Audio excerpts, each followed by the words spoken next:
Now, air shot!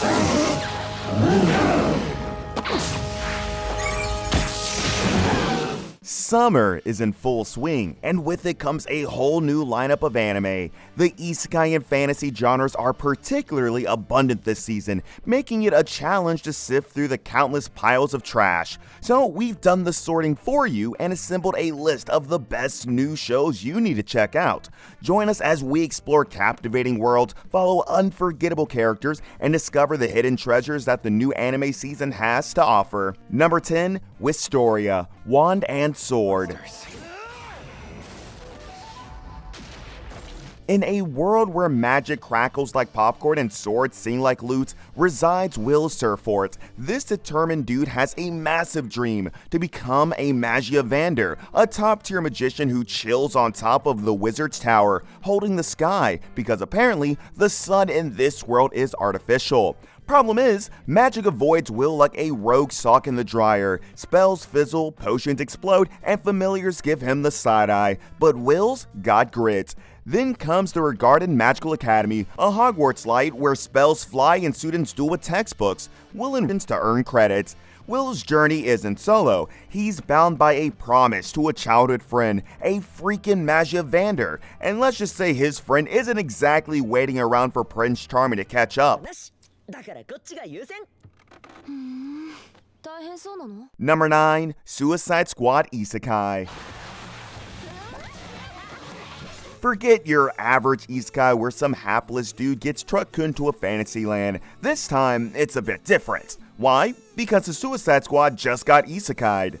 Now, it's chaos, which is to be expected, but what's unexpected is for their transport to go haywire, leading to lots of hoopla, causing them to be stuck with ticking time bombs on their necks. Amanda Waller, still the iron-fisted boss, keeps them in check with this exploding collar that, well, explodes. Their mission, who knows, honestly, maybe save a princess, overthrow an evil Lich King, or just cause enough mayhem to get a decent chimichanga. One thing's for sure, this isekai is anything but boring. Expect explosions, hilarious misunderstandings, and enough chaos to make even the most jaded isekai protagonist raise an eyebrow. Will they save the day? Will they accidentally conquer it instead?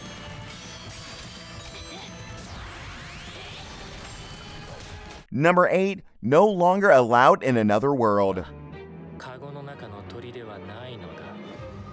Osami Dazai, aka Sensei, is not about those chipper attitudes or insatiable appetites for monster slaying. Nuh-uh, this guy's got one burning desire to, well, extinguish his own flame. A botched suicide pact with his girlfriend lands him not in the afterlife, but in another world. A fantasy land with pointy-eared elves and all that jazz. Only problem, Sensei couldn't care less about being a hero. He's a dude who'd rather contemplate the beauty of his own demise under a weeping willow than slay a fire-breathing lizard. The poor elf priestess who summoned him, Annette, is at her wit's end. Sensei wanders off with the enthusiasm of a sloth on sleeping pills, constantly trying and failing to find creative ways to off himself.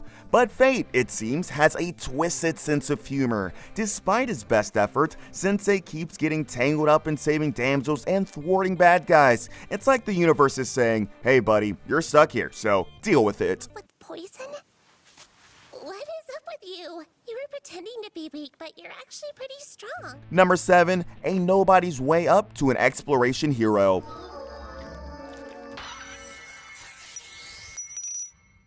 Dungeons popped up in Japan, and the world goes to shit. Now, there's this one guy, named Kaito Takagi. This high school nobody spends his days braving the boring bits of these underground labyrinths, collecting slime goo for a paycheck that barely covers instant ramen. Kaito dreams of becoming a legendary explorer, but his talent level is more participation trophy than hero material.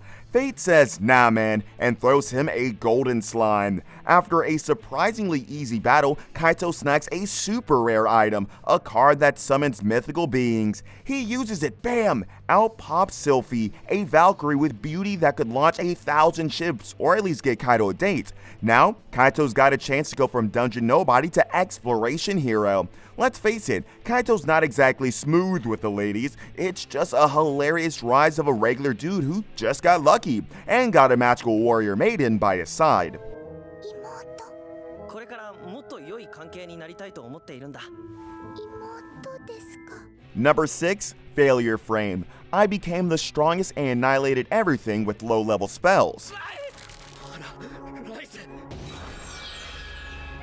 Fighting with the god? Nah. Fighting against the god? Now we're talking. Get ready for a story where loser gets a major upgrade. Our protagonist, Toka, is the ultimate wallflower. Summoned to another world with his classmates, he's expecting a hero's welcome. Instead, he gets stuck with a failure frame skill, like being handed a plastic spork at a 5-star restaurant. The goddess, a real ray of sunshine, not, throws him into ancient ruins, basically saying, "See you later, loser." But Toka's not one to take a dirt nap. Turns out his low-level spells are more like cheat codes. He starts mastering these underdog abilities, and let's just say they pack a punch stronger than a grumpy orc with a bad case of indigestion. Now, Toka's on a warpath, fueled by revenge against the goddess who dissed him. He's cooking monster meltdowns, mind-blowing magic mayhem, and a whole lot of "I'll show you failure" moments.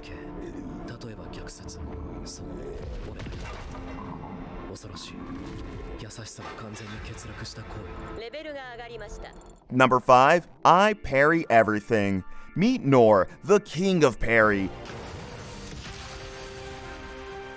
In a world where swords clash and monsters lurk, Nor dreams of becoming a legendary adventurer. There's just one teensy snag. Everyone thinks he's a total pushover. Why? Because Nor can parry anything. Literally anything. From a hail of arrows to a grumpy dragon's fiery breath, Nor deflects it all with the grace of a butterfly tap dancing on a pinhead. The problem? Nobody believes him. They think his parrying is just dumb luck, but Nor's determined to prove them wrong. It's an adventure where Nor parries his way through monster mayhem, adventure exams, and maybe even a princess or two who hopefully won't mistake his parrying skills for something else entirely. Number 4, Dahlia in Bloom, crafting a fresh start with magical tools. よく似合っているわ。ありがとう。 Dahlia, our heroine, used to be a workaholic in Japan. Now, thanks to a twist of maybe a particularly aggressive stapler, she's been reborn into a world brimming with magic. But this isn't your typical princess-in-waiting story. Dahlia lands smack dab in the workshop of a legendary magical toolmaker, and let me tell you, this girl has a knack for enchanting spatulas and bewitching brooms. Now, even in this world, fate isn't exactly on friendly terms with Dahlia, engaged, betrayed, and orphaned, all before the first commercial break. Dejected? Not Dahlia. She ditches the fiancé and the pity party and decides to forge her own path. Along the way, Dahlia encounters quirky customers, solves magical mishaps with her enchanted gadgets, and maybe even finds a love story that isn't built on a foundation of lies. Looking at you, fiancé. Number 3, a journey through another world, raising kids while adventuring. What should I do? I can't just leave them here all alone. So, our hero boy here gets a one-way ticket to another world thanks to a trigger-happy god. Instead of landing with a glorious hero's entrance, Takumi is looking at a monster-infested forest, admittedly confused and frankly a little peckish. But wait, what's that? Two adorable and surprisingly strong twins, Alan and Elena, appear, and Takumi instantly melts into full-on dad mode. Takumi's new quest is way more adorable than saving the world, raising these two powerful kids. He joins the Adventurers Guild not to conquer dungeons, but to collect monster bits and bobs to keep his growing family fed and comfy. He's the guild dad with a sprinkle of goblin slang and a whole lot of monster-themed bedtime stories.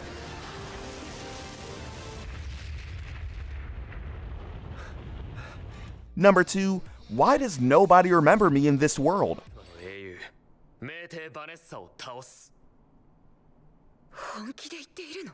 Guarding monster graveyards is one thing, but Kai, our hero, also keeps those creepy crawlies 6 feet under. 1 minute, humanity's on top, celebrating their epic win against demons and dragons. The next, blam! Reality does an oogly boogly, and suddenly everyone's forgotten poor Kai. Turns out, history got rewritten, like a cosmic typo. Now, humanity's the underdog, and no one remembers Kai's past life as a graveyard guardian, let alone his existence. But Kai's not one to be forgotten like yesterday's lunch. With amnesia as his only companion, he stumbles upon a mysterious girl named Rine. Together, they're a mismatched duo on a mission, figure out why everyone's got a case of who's Kai, and maybe, just maybe, rewrite history again. This time with Kai as the hero everyone remembers, and hopefully, this time with a cooler nickname than Amnesia Boy.